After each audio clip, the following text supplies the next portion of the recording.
PPT를 통해서 우리가 요구하는 것, 그리고 바깥에서 이렇게 외부자가 봤을 때 우리 가정보육 현장이 어떤 상태이고 또 어떤 지원이, 어떤 관심이 필요한지를 정리해서 말씀을 드리도록 하겠습니다. 일단 저출산의 경우에는 이제 사회 문제를 넘어서 이제 사회적 재난이다라고 이야기하고 있습니다. 우리 전체 출산율을 통계하는 224개국 중에 220위가 대한민국입니다.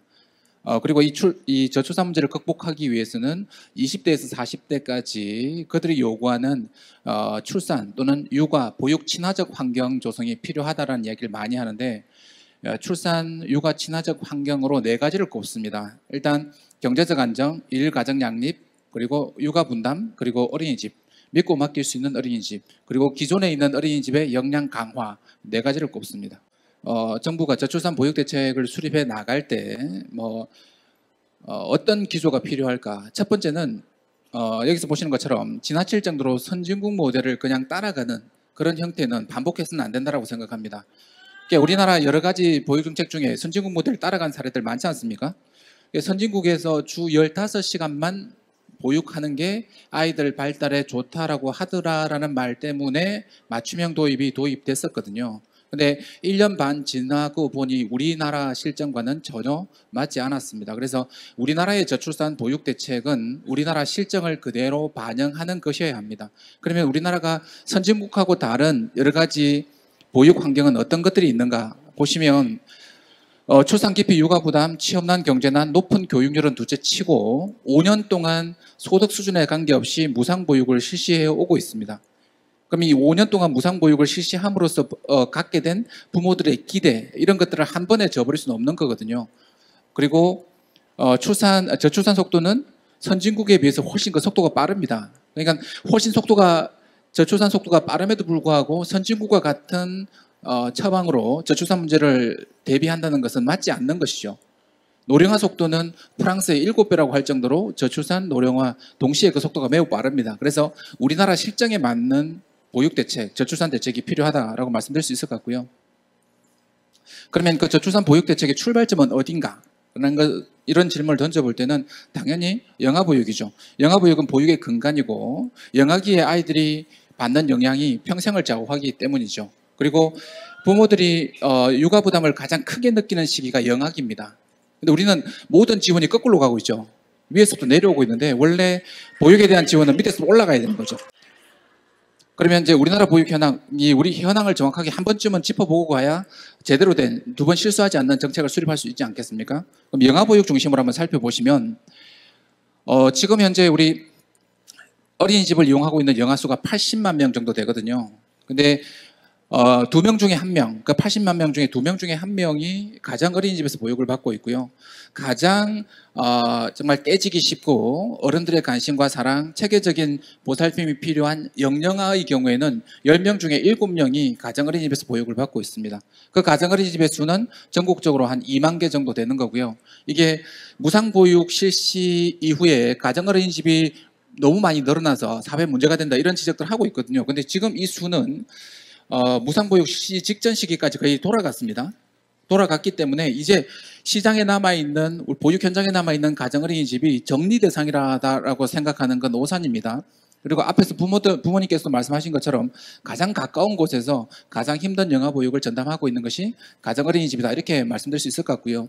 그러면 영아기의 아이들을 8시간 동안 어린이집에 맡기는 게 아이들 성장 발달에 좋지 않다라는 이야기를 귀에 딱지가 않도록 많이 들었죠. 그죠? 그러면 80만 정도 되는 그 아이들의 부모님, 그럼 엄마 아빠 치면 160만 명이거든요. 그 160만 명이 단순히 본인들이 편하고자 아이들의 성장 발달을 고려하지 않고 아이들을 어린이집에 맡겼을까요? 아닙니다. 그건 정말 그 말을 하기 좋아하는 분들이 일면만 보고 하시는 말씀이죠. 어른이라면, 최소한 양심 있는 어른이라면 이제 그런 말씀 하시면 안 되는 겁니다. 실제 부모님들이 복지부의 실태조사 결과를 통해서 보더라도 아이들을 왜 어린이집에 맡깁니까? 라고 물었을 때 집에 있는 것보다 어린이집에 맡기니까 지원이 더 많아서 아니라고요. 지금 저도 부모이긴 하지만 어떤 부모가 돈이 조금 더 나은다고 해서 믿지 못하는 데다가 아이를 맡기겠습니까? 아니라고요.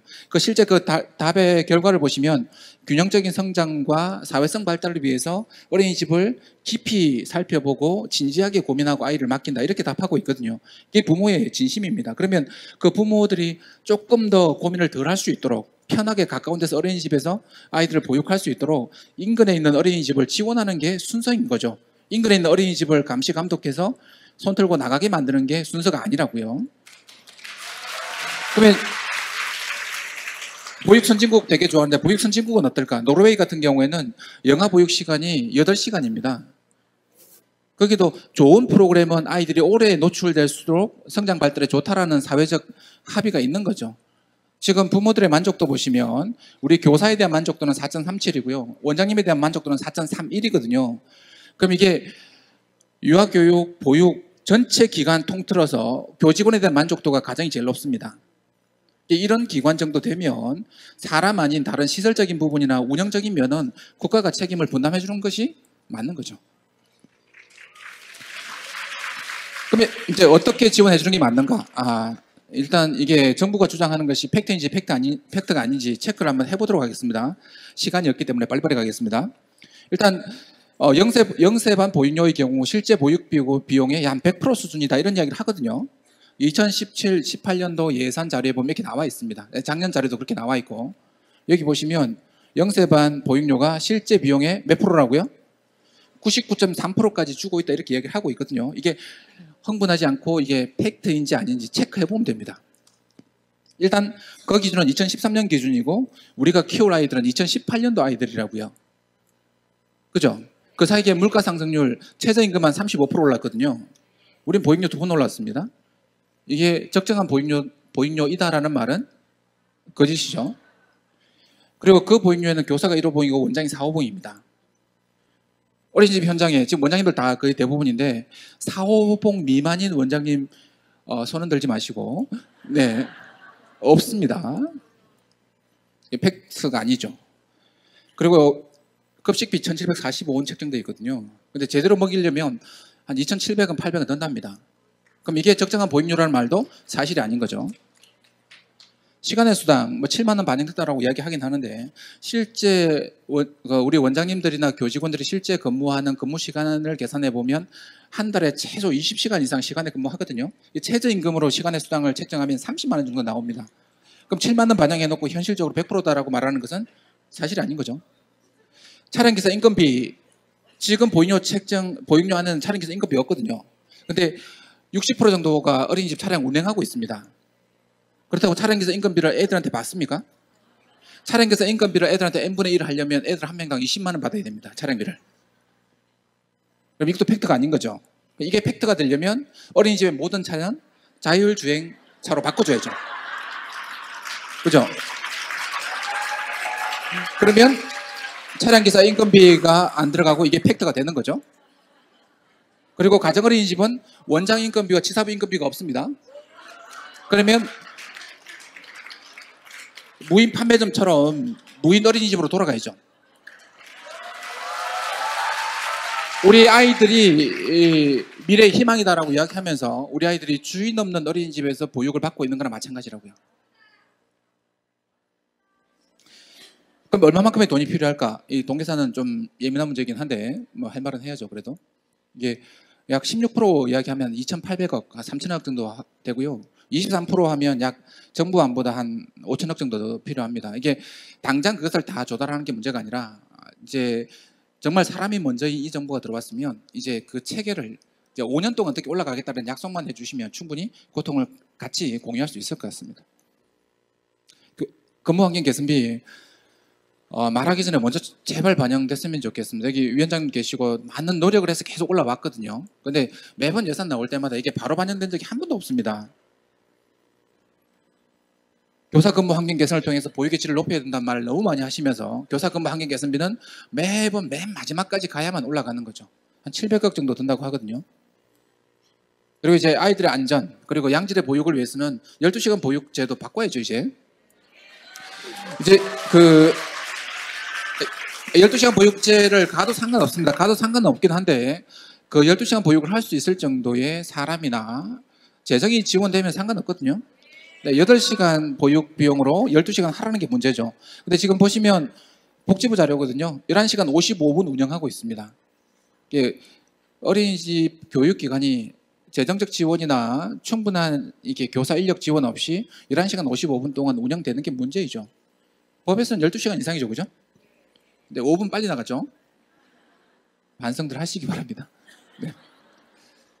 그리고 이제 교사들 근무 시간은 9시간 반 정도 됩니다. 그러니까 1시간 반씩 계속 추가 근무한다고요.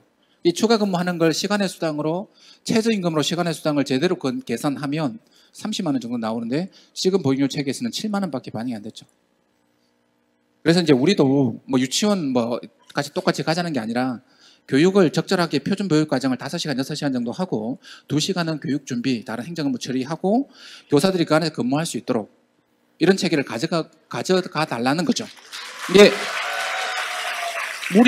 무리한 요구가 아니라 그냥 상식적인 요구이고요.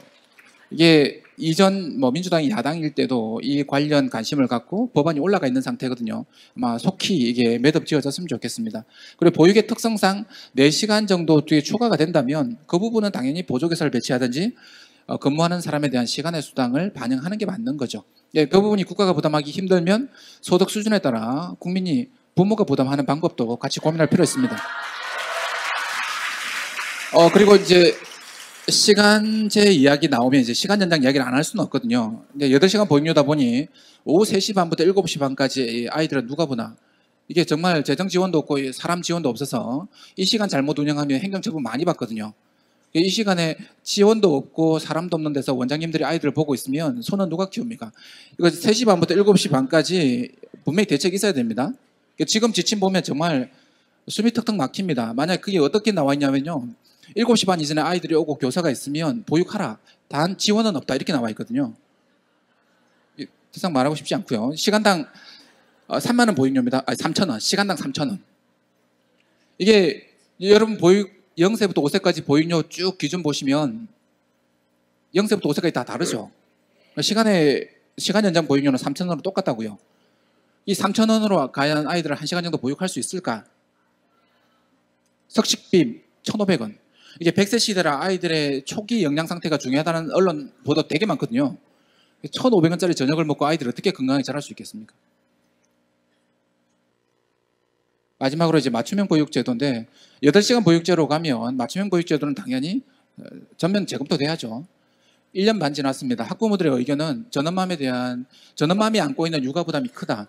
사실 전업맘에 대한 지원이 전폭적으로 이루어질 때 둘째, 셋째를 낳을 수 있는 그런 환경도 만들어지거든요. 그리고 맞춤형 제도 가면서 6시간짜리 보육 프로그램을 정확하게 만들어서 6시간 운영하더라도 정상적인 인건비 지원하고 6시간 이렇게 운영해라. 프로그램이 나온 게 없습니다. 그래서 맞춤형으로 감으로써 아이들이 피해를 크게 봤다고요. 부모들의 의견은 아이들이 다시 예산 절감 또는 정책의 볼모가 됐다. 이런 이야기 많이 합니다. 이건 다 제가 한 이야기가 아니라 자료 보시면 다 언론에서 그대로 나온 이야기를 옮겨놓은 겁니다. 원장님의 의견은 뭐 여러분 표정으로 대신하겠습니다. 교사들의 부담 크죠. 애들 낮잠 잘 때 행정 업무 처리했었는데 이제 맞춤형 들어오면서 그 시간도 없어졌다고요. 그리고 특별활동 할 때는 특별활동을 하지 않는 아이들은 그 이후에 다시 바우처를 사용한다면 특별활동할 때 그 아이가 어디 갈 데가 없습니다. 이게 정말 오후 시간이 엉망진창이 됐다고요. 바로 잡아야죠. 결론을 맺도록 하겠습니다. 이건 진짜 이게 우리가 최근에 뭐 지진이나 비 때문에 많은 피해를 입었는데 우리 저출산의 경우에는 예측된 사회적 재난입니다. 이 예측된 사회적 재난은 빨리 대응을 해야 되겠죠. 근데 재난 대책을 세우면서 지금 뭐 포항도 그렇고 우리 경주도 그렇고 아니면 뭐 청주 비 왔을 때도 그렇고 다른 지역 재난 대책할 때는 예산을 올리죠. 그죠? 사회적 관심을 높여갑니다. 근데 저출산이 사회적 재난이라고 이야기하면서 예산을 낮춘다는 건 말이 안 되는 거죠. 재난을 극복하려면 사회적 관심을 집중시키는 게 맞는 거죠. 그러기 위해서는 앞에서 말씀드린 영아보육료 현실화, 근무환경 개선 인상 반드시 필요할 것 같고요. 그래서 지금 새 정부가 출발한 지 얼마 안 됐죠. 그래서 이 부분은 분명히 다 숙지하고 있을 거니까 5년 동안 어떻게 갈지 같이 현장과 손잡고 같이 고민을 나눴으면 좋겠고 부담을 나눴으면 좋겠습니다. 이게 보육 정책은 방향과 속도 모두 중요합니다. 우리가 흔히 아이들한테 인생은 방향이 중요하고 속도가 중요하지 않다 이렇게 얘기하지 않습니까? 보육 정책은 방향, 속도 다 중요합니다. 경부선으로 KTX를 탔는데 호남선으로 가면 사고 난 거죠, 그죠? 호남선 가실 분이 경부선 타면 그것도 사고 난 겁니다. 이게 방향도 중요하다고요. 근데 대전에 서야 될 KTX가 대전에 안 선 것도 사고죠. 부산에 적정 시간에 도착하지 못한 것도 사고입니다. 보육 정책 역시 방향과 속도가 다 중요합니다. 방향만 제대로 잡고 나중에 천천히 가자 아니라고요. 사회적 재난을 대비하기 위해서는 방향 속도 같이 힘들더라도 같이 방향 속도 맞춰야 됩니다. 그래서 보육료 현실화, 보육교직은 처우 개선 방향은 정확히 설정되어 있었습니다. 그간. 근데 이건 속도가 문제입니다. 속도를 내야 됩니다. 속도를 안 낼 때가 아니라고요. 망설일 때가 아닙니다.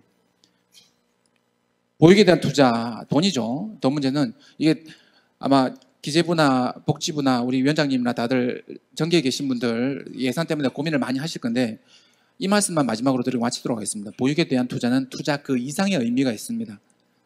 부모라는 이름으로 그리고 원장님이라는 이름으로 선생님이라는 이름으로 살게 해준 우리 아이들에 대한 저희들의 책임이죠. 그 책임을 다하는 올해 내년 됐으면 좋겠고 그 책임을 다함으로써 여러분 얼굴에도 조금은 희망이 자리 잡았으면 좋겠습니다. 감사합니다.